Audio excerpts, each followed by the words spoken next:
이금진 집사입니다. 민수기 13장입니다.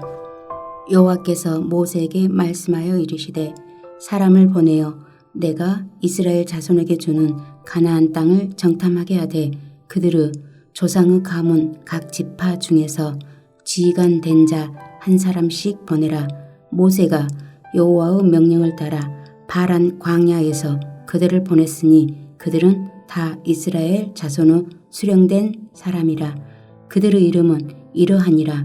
루벤 지파에서는 삭구르 아들 삼무하여 시므온 지파에서는 호리의 아들 사밧이요 유다 지파에서는 여분네의 아들 갈렙이요 이사갈 지파에서는 요셉의 아들 이갈이요 에브라임 지파에서는 눈의 아들 호세아요 베냐민 지파에서는 라브의 아들 발디요 스불론 지파에서는 소디의 아들 갓디엘이요 요셉 지파 곧 므낫세 지파에서는 수시의 아들 갓디요 단 지파에서는 그말리의 아들 암미엘이요 아셀 지파에서는 미가엘의 아들 수두리요 납달리 지파에서는 워시의 아들 라비요 갓 지파에서는 마기의 아들 그우엘이니 이는 모세가 땅을 정탐하러 보낸 자들의 이름이라. 모세가 눈의 아들 호세아를 여호수아라 불렀더라. 모세가 가나안 땅을 정탐하러 그들을 보내며 이르되 너희는 네겝 길로 행하여 산지로 올라가서 그 땅이 어떠한지 정탐하라. 곧 그 땅 거민이 강한지 약한지 많은지 적은지와 그들이 사는 땅이 좋은지 나쁜지와 사는 성읍이 진영인지 산성인지와 토지가 비옥한지 메마른지 나무가 있는지 없는지를 탐지하라. 담대하라. 또 그 땅의 실과를 가져오라 하니 그때는 포도가 처음 익을 즈음이었더라. 이에 그들이 올라가서 땅을 정탐하되 신 광야에서부터 하맛 어기 르홉에 이르렀고 또 네겝으로 올라가서 헤브론에 이르렀으니 헤브론은 애굽 소원보다 7년 전에 세운 곳이라. 그곳에 아낙 자손 아히만과 세세와 달메가 있었더라. 또 에스골 골짜기에 이르러 거기서 포도송이가 달린 가지를 베어 둘이 막대기에 깨어 메고 또 석류와 무화과를 따니라. 이스라엘 자손이 거기서 포도를 베었으므로 그곳을 에스골 골짜기라 불렀더라. 40일 동안 땅을 정탐하기를 마치고 돌아와 바란 광야 가데스에 이르러 모세와 아론과 이스라엘 자손은 온 회중에게 나와 그들에게 보고하고 그 땅의 과일을 보이고 모세에게 말하여 이르되 당신이 우리를 보낸 땅에 간즉 과연 그 땅에 젖과 꿀이 흐르는데 이것은 그 땅의 과일이니이다. 그러나 그 땅 거주민은 강하고 성읍은 견고하고 심이 클 뿐 아니라 거기서 아낙 자손을 보았으며 아말렉인은 남방 땅에 거주하고 헷인과 여부스인과 아모리인은 산지에 거주하고 가나안인은 해변과 요단가에 거주하더이다. 갈렙이 모세 앞에서 백성을 조용하게 하고 이르되 우리가 곧 올라가서 그 땅을 치하자 능히 이기리라 하나 그와 함께 올라갔던 사람들은 이르되 우리는 능히 올라가서 그 백성을 치지 못하리라.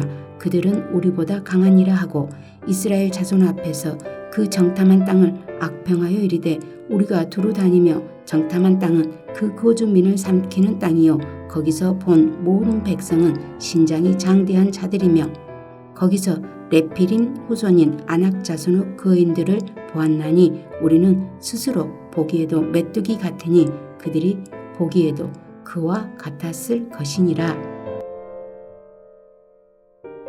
하늘에 계신 우리 아버지여 이름이 거룩히 여김을 받으시오며 나라가 임하옵시며 뜻이 하늘에서 이룬 것 같이 땅에서도 이루어지이다. 오늘날 우리에게 일용할 양식을 주옵시고 우리가 우리에게 죄 지은 자를 사하여 준 것 같이 우리 죄를 사하여 주옵시고 우리를 시험에 들게 하지 마옵시고 다만 악에서 구하옵소서. 대개 나라와 권세와 영광이 아버지께 영원히 있사옵나이다. 아멘.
오늘 우리가 함께 나눌 말씀은 요한계시록 22장 6절에서 21절 말씀 중에 16절에서 21절 말씀입니다. 나 예수는 교회들을 위하여 내 사자를 보내어 이것들을 너희에게 증언하게 하였노라. 나는 다윗의 뿌리요 자손이니 곧 광명한 새벽별이라 하시더라. 성령과 신부가 말씀하시기를 오라 하시는도다. 듣는 자도 오라 할 것이요 목마른 자도 올 것이요 또 원하는 자는 값없이 생명수를 받으라 하시더라. 내가 이 두루마리의 예언의 말씀을 듣는 모든 사람에게 증언하노니 만일 누구든지 이것들 외에 더하면 하나님이 두루마리에 기록된 재앙들을 그에게 더하실 것이요 만일 누구든지 이 두루마리의 예언의 말씀에서 제하여 버리면 하나님이 이 두루마리에 기록된 생명나무와 및 거룩한 성의 참여함을 제하여 버리시리라. 이것들을 증언하신 이가 이르시되 내가 진실로 속히 오리라 하시거늘 아멘. 주 예수여 오시옵소서. 주 예수의 은혜가 모든 자들에게 있을지어다. 아멘. 사랑하는 성도 여러분, 오늘 우리는 성경의 마지막 장, 마지막 절 앞에 서 있습니다. 창세기에 태초에 하나님이 천지를 창조하시니라로 시작된 하나님의 말씀은 이제 요한계시록에 주 예수의 은혜가 모든 자들에게 있을지어다. 아멘으로 마무리됩니다. 마치 한편의 장엄한 교향곡이 처음에는 조용히 시작되다가 점점 더 강렬하게 전개되다가 마지막에는 강렬한 한 음으로 모든 것을 정리하듯이 성경도 지금 그 위대한 마침표를 찍으려 하고 있습니다. 성경 66권 1189장 31,102절의 말씀이 오늘의 이 본문 요한계시록 22장 6절에서 21절까지 해서 하나님의 마지막 음성으로 요약되고 선포됩니다. 이 마지막 장면은 마치 영화의 엔딩 크레딧이 흘러가는 조용한 마무리가 아닙니다. 오히려 급박하고 분명한 외침이 반복되고 있습니다. 보라, 내가 속히 오리라. 때가 가까우니라. 마치 하나님께서 우리에게 다급하게 말씀하시는 것 같습니다. 정신 차려라. 마지막이다. 이제 결정해야 된다. 이것은 단순한 에필로그가 아니라 결단을 촉구하는 마지막 메시지입니다. 여러분은 어떻습니까? 지금 어디쯤 와 있습니까? 지금 우리 시대가 어디를 향하여 달려가고 있는지 느끼고 계십니까? 세상은 점점 더 혼란스러워지고 악은 점점 더 대담해지고 진리는 점점 외면당하고 있습니다. 그러나 이 모든 흐름 속에서 우리는 분명한 방향 하나를 붙잡고 있어야 합니다. 바로 속히 오리라 하신 예수님의 약속입니다. 오늘 이 시간 저는 여러분과 함께 이 마지막 말씀을 깊이 새기며 이 시대를 사는 성도들에게 어떤 자세로 살아야 하는지 그리고 주님이 오실 날을 어떻게 기다려야 하는지 함께 나누고자 합니다. 본문 6절에서 9절은 주의 말씀은 신실하고 참되다라고 선언을 합니다. 6절은 이렇게 시작하죠. 또 그가 내게 말하기를 이 말은 신실하고 참된지라. 이 말씀은 요한계시록 정체의 그 성격을 요약하는 핵심 진술입니다. 이 말, 곧 요한계시록에 담긴 모든 예언과 계시는 신비롭고 상징적이지만 그 본질은 신실하고 참된 하나님의 말씀이라는 것이죠. 신실하다라는 것, 하나님께서 자신의 약속을 반드시 지키시는 분이라는 의미입니다. 참되다라는 것, 이것은 말씀에 거짓이나 과장이 없고 실제로 이루어질 진리라는 뜻이죠. 우리는 세상 속에서 참되고 신실한 말을 듣기 어렵습니다. 뉴스, 정치, 경제, 또 인간관계 속에서 많은 말들이 들리지만 그중에서 끝까지 믿을 수 있는 말은 드뭅니다. 그러나 성경은 다릅니다. 하나님께서 하신 말씀은 역사 가운데 반드시 이루어졌고 앞으로도 반드시 이루어질 것입니다. 예수님의 초림, 십자가, 부활 모두 하나님의 예언대로 성취되었습니다. 그렇다면 재림의 말씀 역시도 반드시 그대로 이루어질 것입니다. 계속해서 6절 후반부를 보겠습니다. 주 곧 선지자들의 영의 하나님이 그의 종들에게 반드시 속히 되어질 일을 보이시려고 그의 천사를 보내셨도다. 이 말씀은 하나님께서 어떻게 말씀을 우리에게 전하는가를 보여줍니다. 선지자들의 영의 하나님, 그러니까 성령님께서 나타내시죠. 또 그분의 종들, 예언자들과 사도들을 통해서 말씀하십니다. 또한 하나님은 천사를 보내서 요한에게 계시하셨습니다. 하나님의 말씀은 어떤 우연한 감정이나 인간의 상상이 아닙니다. 성령의 감동을 따라 쓰여진 정확한 메시지이고 하늘로부터 온 계시입니다. 그렇기 때문에 우리가 이 말씀을 듣고 이를 읽을 때 그저 성경이라는 어떤 종교 문서를 대하는 태도로 접근해서는 안 됩니다. 거룩한 떨림과 순종하는 마음으로 받아야 할 살아있는 하나님의 음성인 것이죠. 7절에서 예수님은 친히 다시 말씀하십니다. 보라, 내가 속히 오리니 이 두루마리의 예언의 말씀을 지키는 자는 복이 있도다 하더라. 자, 여기서 중요한 단어는 지키는 자입니다. 성도 여러분, 우리는 종종 말씀을 듣는 것에만 집중합니다. 좋은 설교를 듣고 성경을 많이 읽고 또 감동을 받는 것, 이것에 만족할 때가 많습니다. 하지만 예수님께서 복이 있다라고 말씀하신 대상은 말씀을 지키는 자입니다. 지킨다라는 것, 단순하게 보관한다는 뜻이 아니라 주의 깊게 간직하고 또 그대로 순종하여 살아내는 삶을 의미합니다. 사랑하는 성도 여러분, 여러분은 말씀을 지키는 자입니까? 아니면 단지 듣는 자입니까? 말씀을 지키는 삶은 때로는 힘들고 고단할 수 있습니다. 그러나 주님은 그들에게 복이 있다라고 분명하게 말씀하십니다. 그 복은 지금 이 땅에서도 누릴 수 있고 또 주님 앞에 설 그날에 영원한 상급으로 보장될 것입니다. 이제 8절에서 9절 말씀을 보겠습니다. 이것들을 보고 들은 자는 나 요한이니 내가 듣고 볼 때 이 일을 내게 보이던 천사의 발 앞에 경배하려고 엎드렸더니 그가 내게 말하기를 나는 너와 내 형제 선지자들과 또 이 두루마리의 말을 지키는 자들과 함께 된 종이니 그리 하지 말고 하나님께 경배하라 하더라. 자, 사도 요한조차도 이런 계시의 압도적인 광경 앞에서 실수하고 맙니다. 자신에게 하나님의 말씀을 전해준 천사 앞에 경배하려고 하죠. 하지만 천사는 단호하게 말합니다. 그리하지 말아라. 나는 너와 같은 종일 뿐이다. 하나님께만 경배하라. 이 장면은 오늘 우리에게 강력한 메시지를 줍니다. 우리는 누구에게 경배하고 있습니까? 때로는 우리는 사람을 지나치게 높일 때가 있습니다.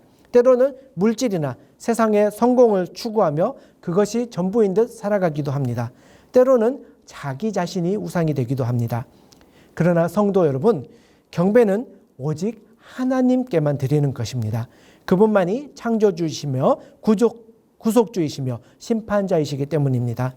말씀을 전하는 사람도 종이고 말씀을 듣는 자도 종입니다. 우리 모두는 함께 하나님을 경배해야 할 그런 존재인 것이죠. 성도 여러분, 하나님의 말씀은 신실하고 참됩니다. 그 말씀이 여러분의 생각을 참되게 하고 여러분의 감정을 다스리고 또한 여러분의 삶을 지켜주는 그런 반석이 되기를 간절히 소망합니다. 자, 이제 10절부터 16절을 중심으로 왜 주님이 그 재림이 속히 이루어질 것인지 그리고 우리가 어떤 자세로 준비해야 하는지를 살펴보겠습니다. 먼저 10절입니다. 또 내게 말하되 이 두루마리의 예언의 말씀을 임봉하지 말라. 때가 가까우니라. 자, 우리가 구약 성경에서 다니엘 선지자는 그 미래의 일들을 환상으로 보았습니다. 하지만 하나님은 다니엘에게 말씀을 봉인하라라고 하셨죠. 왜냐하면 그 일이 성취되기까지는 멀었기 때문입니다. 하지만 요한에게는 정반대의 명령이 주어집니다. 이 두루마리의 예언의 말씀을 임봉하지 말라. 이유가 뭡니까? 때가 가까우기 때문입니다. 성도 여러분, 우리가 살고 있는 이 시대는 이 요한계시록의 말씀들이 실제로 열리고 있는 시대이죠. 말세의 징후들이 곳곳에서 드러나고 있습니다. 전쟁, 기근, 이상기후, 도덕의 타락, 교회의 분열, 또 진리의 혼란, 이러한 시대일수록 하나님의 말씀은 더욱 공개되어야 하고 또 선포되어야 하는 것입니다. 말씀을 임봉하지 말라라는 이 말씀은 오늘 우리에게 이렇게 말하고 있는 것이죠. 말씀을 감추지 말고 전하여라. 때가 가깝다. 지금이 바로 복음을 외칠 때다. 계속해서 11절입니다. 불의를 행하는 자는 그대로 불의를 행하고 더러운 자는 그대로 더럽고 의로운 자는 그대로 의를 행하고 거룩한 자는 그대로 거룩하게 하라. 이 말씀은 단순히 방임하라라는 공고가 아닙니다. 심판의 날에, 그날에는 각 사람이 살아온 방식대로 영원히 고정된다라는 의미이죠. 불의한 자는 그 불의함으로 영원히 고정될 것입니다. 거룩한 자는 그 거룩함으로 영원히 하나님의 나라에 참여하게 될 것입니다. 성도 여러분, 이 말씀이 무섭게 들리지 않습니까? 지금 우리가 살아가는 방식이 그 날 이후로는 바뀔 수 없다라는 것이죠. 지금 이 세상에서는 회개할 수 있습니다. 돌이킬 수도 있습니다. 눈물로 다시 시작할 수 있습니다. 하지만 주님이 오신 그 날에는 더 이상 기회가 없다라는 것입니다. 그 날은 구분의 날이고 고정의 날이며 결단의 날인 것이죠. 계속해서 12절, 13절 말씀입니다. 보라, 내가 속히 오리니 내가 줄 상이 내게 있어 각 사람에게 그가 행한 대로 갚아주리라. 나는 알파와 오메가요, 처음과 마지막이요, 시작과 마침이라. 이 말씀은 우리에게 두 가지 진리를 동시에 보여줍니다. 첫 번째로 주님은 심판의 주님이십니다. 우리 삶의 모든 말, 행동, 또 숨은 동기까지 다 아시는 분이시죠. 각 사람에게 그가 행한 대로 갚아주신다 하십니다. 여기서 행한 대로라는 말은 단순한 성행만을 말하는 것이 아니라 믿음을 따라 살아온 삶의 전반적인 모습을 말하는 것이죠. 우리의 믿음, 또 순종, 인내, 충성, 헌신, 사랑, 이런 모든 것들이 다 기록되고 또 평가될 것입니다. 두 번째로 주님은 역사의 주님이십니다. 알파와 오메가, 이것은 헬라어 알파벳의 처음 글자와 마지막 글자입니다. 곧 주님은 시작과 끝, 처음과 마지막, 전체를 아우르는 주권자이시다라는 것이죠. 우리가 믿는 주님은 한 시대에 살았던 어떤 선지자나 위인이 아닙니다. 온 우주의 창조주이시고 온 인류 역사의 심판자이시고 우리 영혼의 마지막 주관자 되시는 분이시죠. 계속해서 14절 상반절입니다. 자기 두루마리를 빠는 자는 복이 있으니, 성경에서 옷이라는 것은 인격과 또 삶의 상태를 의미하죠. 두루마기를 빤다라는 것은 자기 삶을 말씀과 회개로 날마다 정결케 한다라는 뜻입니다. 예수님의 피로 죄 씻음을 받은 자는 의의 옷을 입게 되고 이 옷을 지키는 사람만이 생명나무에 나아가고 또 성에 들어갈 권리를 얻게 되는 것입니다. 반면에 15절을 보십시오. 개들과 정순가들과 음행하는 자들과 살인자들과 우상 숭배자들과 및 거짓말을 좋아하며 지어내는 자는 다 성 밖에 있으리라. 자, 여기 언급된 사람들은 단순하게 죄를 지은 자가 아니라 죄 가운데에서 회개하지 않고 고의로 머물며 살아가는 자들이죠. 이들은 결국 하나님의 도성 밖, 곧 지옥에 있게 되는 것입니다. 성도 여러분, 주님이 오실 날이 가까워질수록 삶을 거룩하고 정결하게 하는 일에 힘쓰십시오. 자기 옷을 빠는 자는 복이 있습니다. 즉 하나님 앞에서 날마다 회개하고 돌아오는 삶이 복된 삶인 것이죠. 이제 16절입니다. 나 예수는 교회들을 위하여 내 사자를 보내어 이것들을 너희에게 증언하게 하였노라. 나는 다윗의 뿌리요 자손이니 곧 광명한 새벽별이라 하시더라. 자, 여기서 예수님은 자신을 다윗의 뿌리요 자손, 그리고 광명한 새벽별이라고 소개하십니다. 다윗의 뿌리요 자손이라는 말은 예수님께서 인간적으로는 다윗의 후손으로 오셨지만 신적으로는 다윗의 근원이 되시는 하나님이다라는 뜻이죠. 즉 예수님은 참 인간이시며 참 하나님이십니다.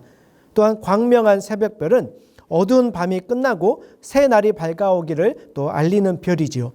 즉 예수님은 이 어두운 세상에 소망을 비추는 빛이요 곧 오실 새 하늘과 새 땅의 시작이신 분이십니다. 성도 여러분, 우리가 이 어두운 세상 가운데 살아가고 있지만 예수님은 새벽별처럼 반드시 다시 떠오르실 것입니다. 예수님은 반드시 다시 오십니다. 그날을 향하여 오늘도 정결하게 또 담대하게 충성스럽게 살아가시를 바랍니다. 마지막으로 17절에서 21절 말씀은 이 마지막 때를 살아가는 우리들에게 주님의 오심을 사모하며 또 복음을 전하고 믿음을 지키는 삶을 살아가라라고 권면합니다. 17절입니다. 성령과 신부가 말씀하시기를 오라 하시는도다. 자, 이 장면 굉장히 감동적이죠. 하늘에서는 성령이, 그리고 땅에서는 신부, 그러니까 교회가 한 목소리로 외치고 있습니다. 오라. 자, 여기 오라라는 것, 이중적인 의미를 가지고 있습니다. 먼저는 어린 양 예수 그리스도를 향하여 주여 어서 오시옵소서라고 간청하는 것입니다. 그러나 동시에 아직 구원받지 못한 영혼들을 향해서 오라라고 초청합니다. 그러니까 이 오라라는 것 두 방향을 가지죠. 예수님께는 오시옵소서라고 부르는 사모의 기도이며 세상을 향하여서는 오라 예수께 나오라라고 부르는 복음의 초청입니다. 신앙의 성숙은 이 두 방향이 균형 있게 흐를 때 나타납니다. 주님을 갈망하는 동시에 아직 주님을 모르는 자들을 향하여 손을 내미는 교회. 오늘 우리의 기도도 이렇게 되어야 합니다. 주여 속히 오시옵소서. 그러나 아직 돌아오지 않은 자들을 불쌍히 여겨 주옵소서. 이제 17절 하반절입니다. 듣는 자도 오라 할 것이요 목마른 자도 올 것이요 또 원하는 자는 값없이 생명수를 받으라 하시더라. 이 하나님의 초청은 제한적이지 않습니다. 원하는 자는 누구나 생명수를 받을 수 있습니다. 이 얼마나 은혜로운 초청입니까? 자격 없이, 값 없이. 이것이 바로 복음의 핵심이죠. 이 초청은 지금도 유효합니다. 그리고 교회는 이 초청을 멈추지 말고 반복해서 외쳐야 하는 것입니다. 또 18절에서 19절 말씀입니다. 내가 이 책의 예언의 말씀을 듣는 모든 사람에게 증언하노니 만일 누구든지 이것을 외에 더하면 또 제하여 버리면. 자, 성경에서 가장 엄중한 경고가 이 마지막 절에 등장합니다. 하나님의 말씀을 더하지도 말고 빼지도 말라라는 경고입니다. 왜 이렇게 강력하게 경고하실까요? 그 이유는 분명합니다. 하나님의 말씀은 완전하며 충분하며 영원한 진리이기 때문입니다. 어떤 인간도 그 위에 자기의 생각을 덧붙이거나 또는 불편하다라고 해서 삭제해서는 안 되기 때문입니다. 오늘날 많은 사람들이 성경을 선택적으로 해석하거나 인간 중심적으로 왜곡하고 있습니다. 그러나 주님은 분명하게 경고하고 계십니다. 말씀을 더하면 하나님이 이 책에 기록된 재앙을 그에게 더할 것입니다. 말씀을 빼면 하나님이 그 생명나무와 거룩한 성에서 그의 몫을 빼실 것입니다. 말씀은 우리가 전인격적으로 순종해야 할 진리이죠. 우리는 말씀을 편집할 사람이 아니라 전달해야 될 그런 사명자인 것입니다. 이제 성경의 마지막 두 절이죠. 20절과 21절입니다. 이것들을 증언하신 이가 이르시되 내가 진실로 속히 오리라 하시거늘 아멘. 주 예수여 오시옵소서. 주 예수의 은혜가 모든 자들에게 있을지어다. 아멘. 여기서 성경 전체의 결론은 한 문장으로 요약됩니다. 아멘. 주 예수여 오시옵소서. 이것이 우리 성도의 마지막 고백이죠. 성경은 하나님이 우리에게 주신 말씀책이지만 그 마지막은 우리의 응답으로 마무리됩니다. 세상의 끝은 절망이 아니라 주님의 오심이죠. 그리고 우리 성도의 삶의 결론은 후회가 아니라 주님을 향한 사모함입니다. 사랑하는 성도 여러분, 오랜 신앙의 여정 가운데 고난도 많으셨고 또 유혹도 많으셨을 것입니다. 그러나 오늘 우리는 이 고백을 정말 우리의 신앙으로 다시 한번 고백하길 원합니다. 주 예수여 오시옵소서. 이 세상 끝날까지 우리가 은혜로 살아가게 하여 주옵소서. 이 고백이 정말로 오늘 우리의 마음 깊은 곳에서도 울려 퍼지길 소망합니다. 주 예수여 오시옵소서. 정말 고백하며 그 주님을 기다리며 또 그에 합당하게 살아가며 또 세상 가운데 복음을 전하며 살아가는 우리 모든 성도님들 되시기를 주님의 이름으로 축복합니다. 아멘. 우리 함께 기도하겠습니다. 사랑의 하나님, 성경의 마지막 말씀을 우리 마음에 새기게 하시니 감사합니다. 주님께서 속히 오신다라고 하신 그 약속이 오늘 우리 삶의 중심이 되게 하여 주옵소서.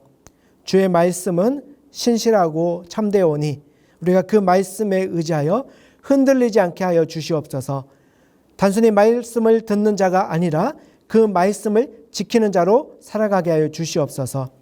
주님의 재림이 멀지 않았음을 기억하며 세상의 유혹에 빠지지 않고 깨어 기도하며 주님을 기다리는 우리 모두가 되게 하여 주시옵시고 또한 온 세상 가운데 그 주님의 복음의 말씀을 전하는 자들이 되게 하여 주시옵소서. 아멘. 주 예수여 오시옵소서. 우리의 삶에, 우리의 교회에, 또 이 시대 가운데 주님께서 다시 오셔서 통치하여 주실 줄 믿고 의지하오며 이 모든 말씀 우리 주 예수 그리스도의 이름으로 기도드립니다. 아멘.